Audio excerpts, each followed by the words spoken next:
Praise the Lord everyone. सबको जय मसीह की। मैं बिलीव करती हूँ आप ब्लेस्ड होंगे और खुदावन का रूह सचमुच आपको छुएगा। आओ मैं आप सभी के लिए मेरी भविष्यवाणियों की पुस्तक में से जो वचन हमें परमेश्वर के दास अपोस्टल अंकुर यूसुफ निरूला जी द्वारा और परमेश्वर की दासी पास्टर सोनिया यूसुफ निरूला जी द्वारा दिया जाता है। आओ मैं आप सभी के लिए उस सामर्थ से भरे और इस पवित्र वचन को आप सभी के लिए पढ़ती हूँ। परमेश्वर के भवन में बोए, जैसे कि पवित्र बाइबल 1 कुरिन्थियों 16 की 1 से 2 आयत में लिखा है।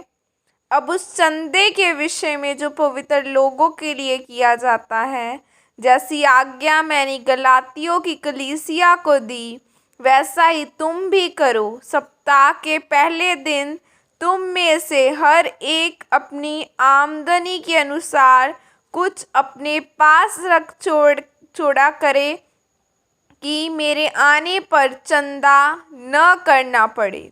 आमीन। मेरे प्रियो, बाइबल में लिखा है कि सप्ताह के पहले दिन परमेश्वर के घर में जाना अनिवार्य है। पुराने समय में सप्ताह के पहले दिन लोग अपने घर का काम नहीं करते थे। वह परमेश्वर के मंदिर में, उसके भवन में जाते थे और अपनी भेंट लेकर जाते थे। वह अपने जीवन में प्रथम स्थान परमेश्वर को देते थे और परमेश्वर के भवन के लिए बोते थे। परमेश्वर के राज्य में बोना 2 तरह का होता है। एक तरह का बोना यह है कि आपने हदिये, भेंट, दशमांश के द्वारा, और दूसरा आपने प्रार्थना के द्वारा बीजों का बोना होता है। यह दोनों अलग अलग हैं। जिस तरह राजा दाऊद के बेटे सुलेमान ने अपनी प्रार्थना का बीज बोया, तब परमेश्वर ने उसको बुद्धि का वरदान दिया और उसने अपनी सारी धन संपत्ति परमेश्वर के भवन को बनाने में दे दी थी।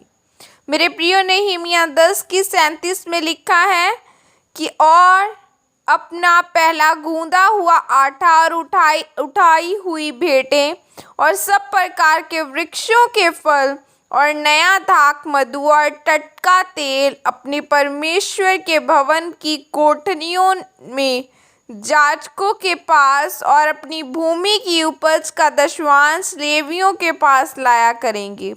जिस तरह नहमीया ने परमेश्वर के भवन को बनाने का संकल्प लिया और कलीसिया भी अपने अपने घरों में नाना प्रकार की वस्तुएं लेकर भवन में आते थे, और जो उनके शत्रु थे वह परमेश्वर को नहीं मानते थे। वह उस समय शर्मिंदा हुए कि यह कैसे संभव हुआ कि नहमीया के द्वारा यह टूटा हुआ भवन फिर से बन गया। इस्राएलियों के पास जो कुछ होता था वह उसे परमेश्वर के भवन में बो देते थे, जिसके कारण अंगरखे, महंगे वस्त्र, सोना और चांदी भवन में इकट्ठा हो गया। परमेश्वर ने कहा कि जब तक पृथ्वी बनी रहेगी तब तक बोने और काटने का समय निरंतर चलता रहेगा। जब आप अपनी परेशानी, दुख, बीमारियों को भूलकर परमेश्वर के लिए बोते हैं, तो परमेश्वर ने कहा कि मैं अपने स्वर्गीय भंडारों में से, अपनी महिमामय धन में से, वो धन जिसमें गरीबी नहीं है, जिसमें हमेशा की आशीष है, वो मैं तुझे दूंगा और तेरी हर घटी को मसीह यीशु में पूरा करूंगा। जब प्रभु यीशु मसीह का जन्म हुआ तो उससे भेंट करने के लिए जोश थी। उस तारे को देखकर बैतलहम नगर में आए, और जब उन्होंने प्रभु यीशु मसीह को देखा और उनकी आराधना की और घुटनों के बल गिरकर दंडवत किया, और उनके पास जितना भी सोना, चांदी, गंधरस था, सब कीमती वस्तुएं उन्होंने प्रभु यीशु मसीह को भेंट कर दी। इसीलिए मेरे प्रियो, अगर आप भी परमेश्वर से सुलेमान की तरह आशीषों को लेना चाहते हैं, तो पवित्रताई में चलकर परमेश्वर के वचनों को मानते हुए आप भी परमेश्वर के भवन में अपने उत्तम बीजों को बोना शुरू करें। तब परमेश्वर आपको ऊंचा करेगा। आमीन। और ये प्रार्थना आपकी तरफ से की जाए। सर्वशक्तिमान परमेश्वर, इस वचन के लिए पिता मैं आपका धन्यवाद करती हूँ। परमेश्वर, मैं प्रार्थना करती हूँ कि आज से मैं दिल खोलकर आपके भवन के निर्माण के लिए बहुतायत से बीजों को बोऊंगी, ताकि मैं आशीषित होने पाऊँ। प्रभु यीशु मसीह के सामर्थ्य नाम में मांगती हूँ, आमीन आमीन, हालेलुया। ऐसा ही नहीं है कि आज वही ब्लेस्ड है जिसके पास बहुत सारा पैसा है, आज वो भी ब्लेस्ड है जिसके पास कुछ भी नहीं है लेकिन वो बो रहा है।